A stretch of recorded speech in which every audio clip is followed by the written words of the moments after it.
Robin, Fuxuan, Topaz, or Boothill. Those are the 5-star characters in the 2.2 banners. In this video, we're just gonna be listing their pros and cons, and hopefully by the end, you're gonna know which character you should go for. But I'm helping you choose one character. Don't you think it's gonna be a little better if you get all of them, or at least most of them? To do that, we're gonna need quite a bit of Jades, and the best way to buy Jades is gonna be throughout Lootbar GG. Lootbar is gonna be a safe and secure top-up website that's gonna allow you to get cheaper shards for your Honkai Star Rail account. They use the same top-up routes as Mihoyo, so it's 100% safe and secure. Let me show you guys how to use Lootbar. So you're just gonna click the link in the comments and go to Honkai Star Rail, and then you're gonna choose which offer you want. For example, I'm gonna buy the 3,280 shards.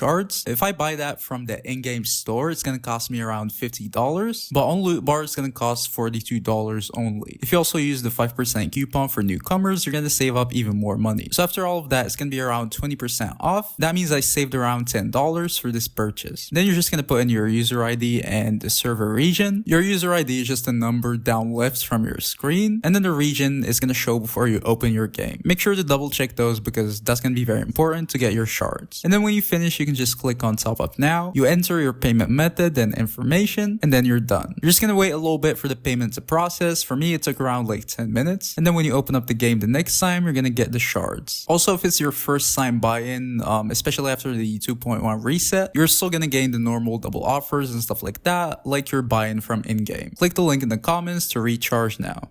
Alright, now back to the video. We're gonna list our pros and cons as I said, and starting off with the newest character that we're gonna have is gonna be Robin. Robin is gonna be a physical harmony character. She's gonna be supporting you by singing. We're gonna talk about more in details in more videos, but essentially she's a harmony that's gonna buff your damage and some special mechanics a little bit. She's also kind of like Ting Yun. She's gonna be providing you by some of her own damage when you attack. So there's gonna be a harmony, a buffer, and also kind of a sub DPS all at the same time. So moving on to Robin's pros. First pro, in my opinion, is going to be the turn manipulation mechanic. We all know at this point that any character that can give you instant turns is going to be very, very valuable. We've seen that on Bronya, Sparkle, whatever. Any character that can advance your turns more is going to have a huge impact on your gameplay, and it's going to open up a lot of opportunities. Robin can do that through her elemental burst, and that's going to be very, very good. The second pro about Robin is going to be great buffs. She's going to be giving you damage bonus, she's going to be giving you attack, and if you're pairing her with a follow-up character, she's going to be giving you a little bit of crit damage. But the most important thing is that all of these buffs are going to be team-wide buffs, which is kind of rare at this point. The only harmony who can do that is Ron May. Other than that, she's kind of the only one who can do it like as consistently as that. Her skill buff is going to buff the whole team, her ultimate buff is going to buff the whole team, everything. So for like dual DPS teams, stuff like that, she's definitely going to be super, super good. The third pro about her is that she's going to have decent damage too. That's like actual decent damage though, like sub DPS level of damage. And when you have that on a harmony, that's going to be pretty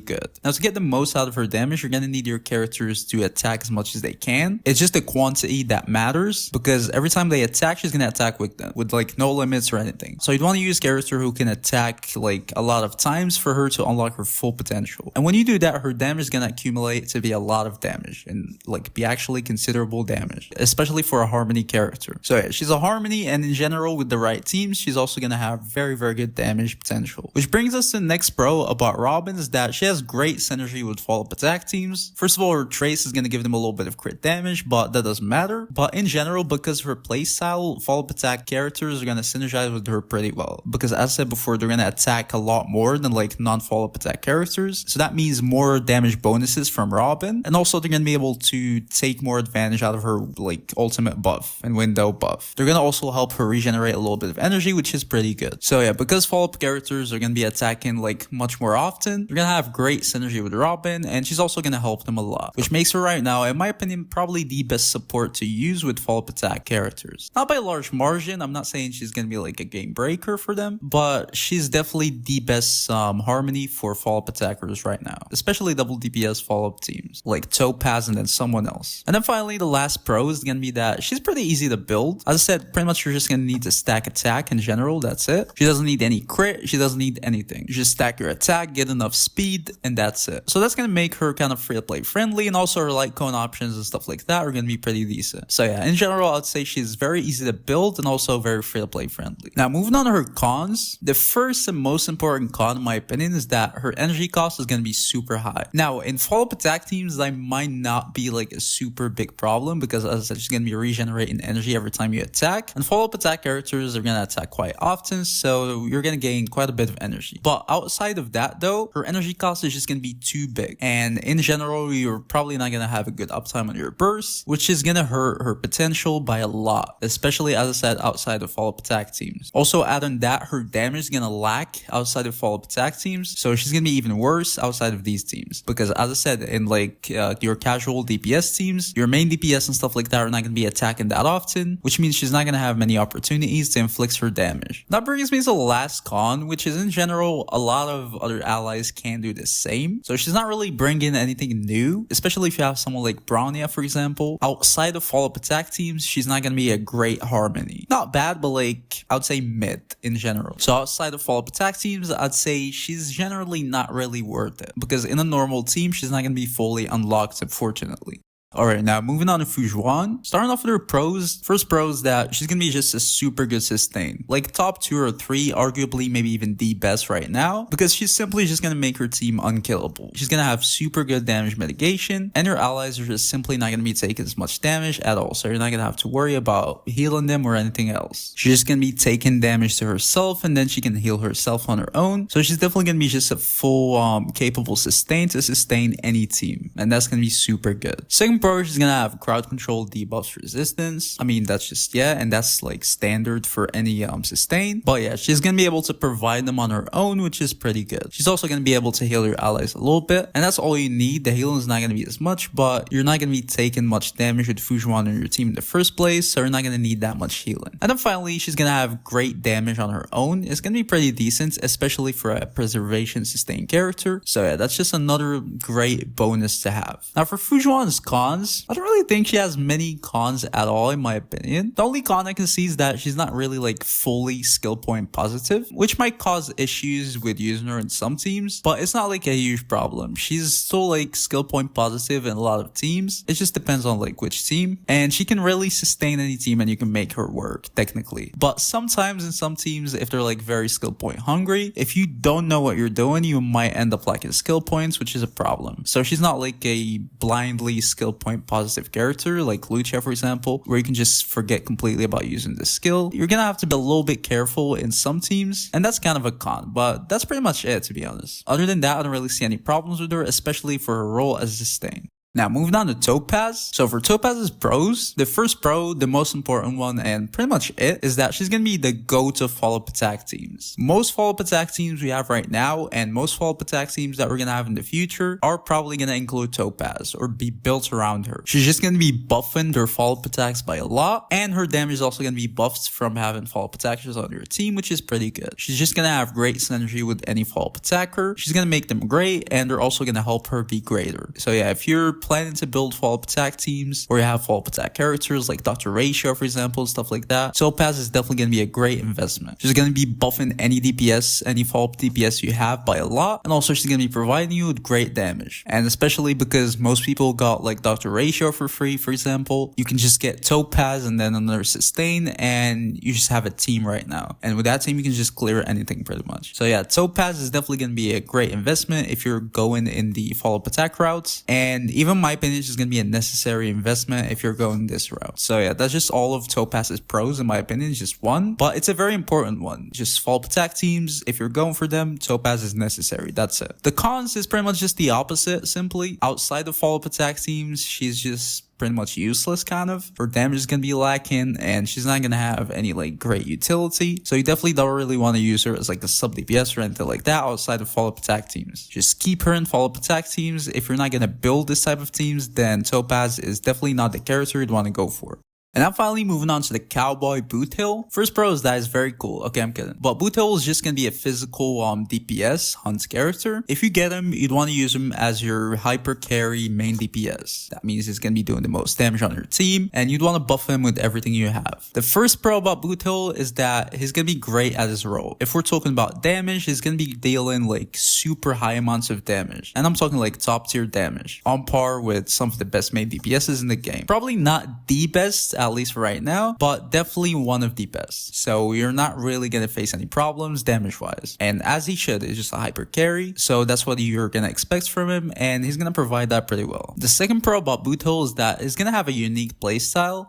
It's just the whole duel thing. I mean, it looks cool, but that's not really the only thing. You're gonna have the whole break mechanic and stuff like that, and you're gonna have to think a little bit, which is fun. So if you're one of these people who likes characters that are gonna be a little bit complicated or a little bit, keep you on your toes, fun to play, Boothill is definitely gonna be the one for you. Now moving on to his cons. The first con is literally the previous pro, is that he's gonna be kind of hard to play properly. It's not like one of these characters that you're gonna be just like use and that's it. You're gonna have to think a little bit when you play him to be able to deal like his full damage potential. You have to choose your enemies carefully, choose your supports, have specific rotations, make sure you choose the right enemy order and stuff like that. So he's just not gonna be simple. It's not gonna be like super hard or anything like that, but he's definitely not like your skill damage, burst damage DPS. It's gonna be just a bit more complicated than that, which can be a pro for some people, but for some people it's definitely a con. So I'm gonna have to include it here. Second con about Boothill is that it's gonna require a proper investment. He's gonna have quite a bit of things that you're gonna need to focus on. So he's really not as free to play friendly as you want him to be. You're gonna need quite a bit of stats like break effects, a little bit of crit, even though your traces are gonna help you and stuff like that with getting break effects and also crit rate and crit damage, but it's still not gonna be enough, and he's definitely gonna need quite a bit of investment to be,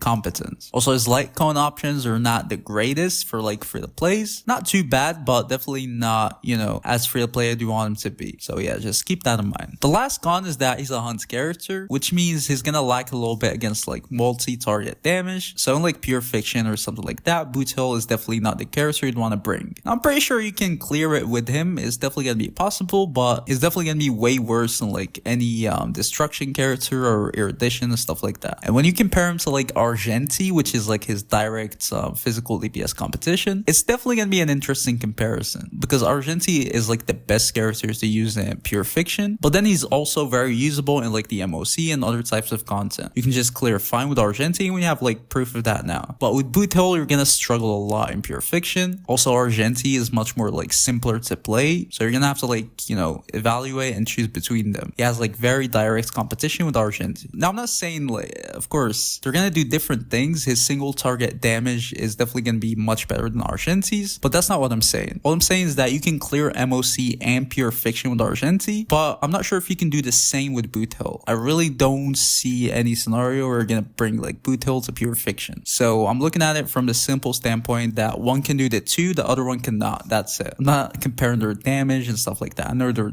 different. So yeah, you might have to see for yourself about that and decide. But yeah, other than that, is really great. So now moving on to the final conclusion, which character should you choose? So to put it out simply, if you're building follow-up attack teams, and I think a lot of you might be at this point because of the free doctor ratio, it was literally a trap. They give you a free follow-up attacker, you have to build around them, and then you're in the follow-up attack route. But yeah, either way, if you're building follow-up attack teams, then Topaz is going to be your first priority if you don't have her. As I said before, she's going to be like the core of a lot of follow-up attack teams. She's just going to buff your damage even better than any Harmony can, and she's gonna be a great sub DPS, so you don't definitely want to get Topaz for any follow-up attacker. If you're building or planning to build any follow-up attack teams and you don't have Topaz, then definitely go for her. If you have Topaz, then Robin is gonna be your next option. She's definitely gonna be less important than Topaz and kind of replaceable with a lot of other Harmonies, but if you're using like Topaz and another DPS, Robin is definitely gonna be a great support. She's gonna be able to buff you a lot, which is pretty good. So yeah, if you already have Topaz, then Robin is definitely a great investment for follow-up attack teams too. to, especially if you don't have many harmonies already. Now, if you're not building follow-up attack teams, then just don't look at these two characters at all. They're just not going to be worth it outside of that. In that case, if you need a DPS, Boothill can be a great option. Again, as I said, I'm not saying he's the best or anything like that, but he's definitely going to do the job fine. You're going to clear MOC for sure. It's fun to play, stuff like that. So if you're new, you need a physical DPS, Boothill is definitely a great option to go for. You want to wait for other DPSs, stuff like that. I don't know. I'm not comparing them. All I'm saying is if you need a DPS, he's going to do the job fine. So you can go for him for sure. And then lastly, also if you need a sustain, Fuxuan is going to be one of your best options to go for. It definitely doesn't get much better than Fuxuan, so don't be hesitant to go for her if you need a sustain. If you have a new account, you need any sustain, then just close your eyes and go for Fuxuan.